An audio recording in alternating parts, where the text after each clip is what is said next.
Irish playwright George Bernard Shaw once said, "The single biggest problem in communication is the illusion that it has taken place."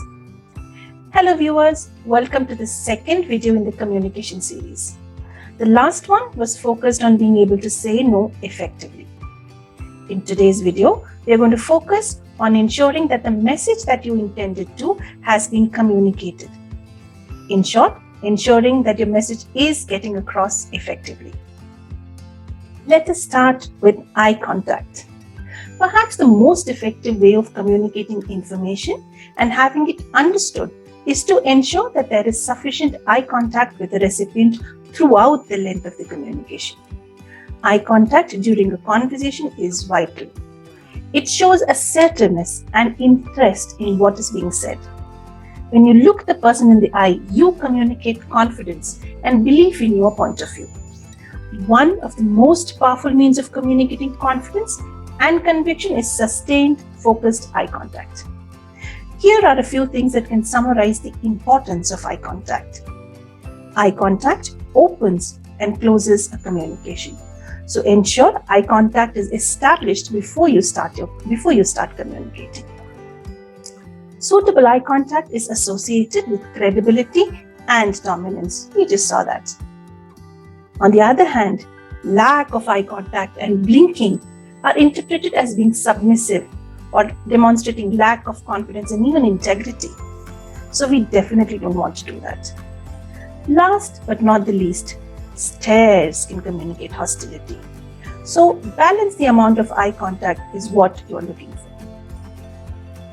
Of course, if the recipient feels they are being looked into the eye for a very long time, that can be awkward. Just as maintaining eye contact is important, be sure not to stare. It can be very easy to get caught up in your own story and forget what your eye contact might be communicating. Staring can create a feeling of uneasiness in both the person talking and the person listening. It's hard to find the right balance of having an eye contact, but not too much. It's a journey, and you have to start by labeling your feelings as you maintained eye contact for each of your communications. Call out if you felt comfortable and why, or uncomfortable and why. Doing so for a long sustained period of time will give you clues around your sweet spot method of eye contact and your areas of improvement. The second tip around getting your information across is getting the recipient to summarize and repeat what has been communicated. This ensures that the information is both heard and understood. This also ensures that the content of the information stays the same as it was presented and there are no additions, subtractions, or distortions. You can confirm if the listener understood by simply asking that.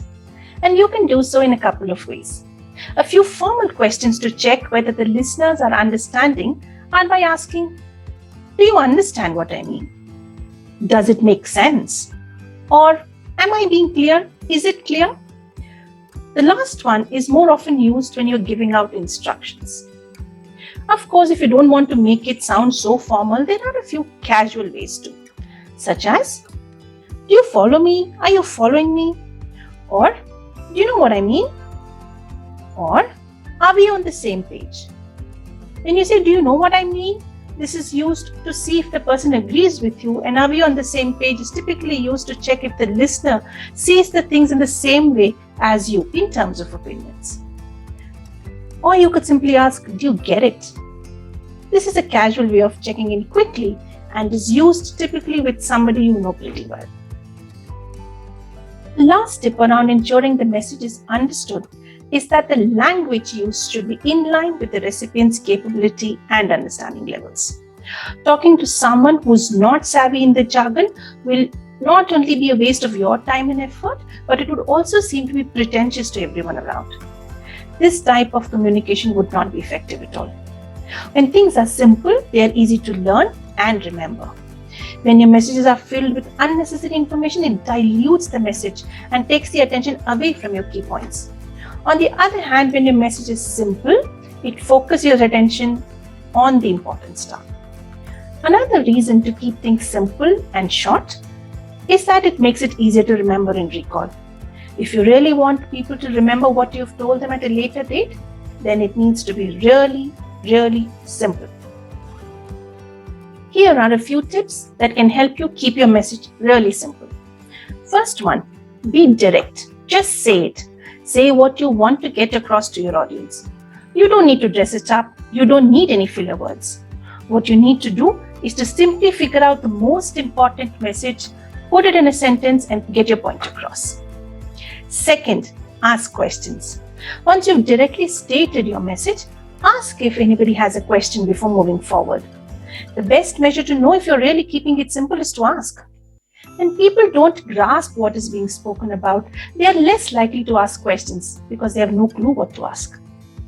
So as a communication initiator, you can simply ask if they are following along. Third, tell a story. Real life stories help simplify the conversations. They are easy to relate to when told in an appropriate setting and to the appropriate audience. But make sure that your story, whether true or not, relates to the subject you are speaking about. You want to pull in your audience further, remember? Last but not the least, structure your message. Call out upfront what the intent of your message is or how many parts your message has. For example, you could say something like, today we are going to discuss the 3 key strategies of building a stronger business case. And anchor back to the structure throughout your communication. For example, in the rest of the communication, you could say things like, the first strategy is, or the third and the last strategy is. Let's summarize what we learned today. We learned that it is vital to ensure that the message being communicated is understood by the recipient in entirety. We learned 3 ways in which to do so. First, by maintaining the right amount of eye contact. Second, by confirming that the recipient has understood your message. And lastly, keeping a message really, really simple. Hope you enjoyed the video.